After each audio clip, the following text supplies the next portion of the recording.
Meaning of defend.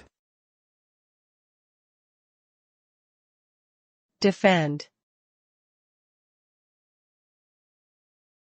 Defend.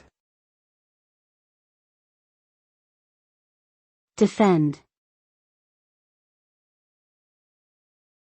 Defend.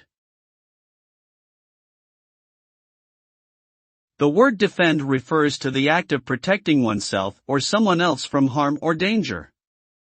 It involves taking measures to prevent an attack or invasion and repelling any attempts to cause harm.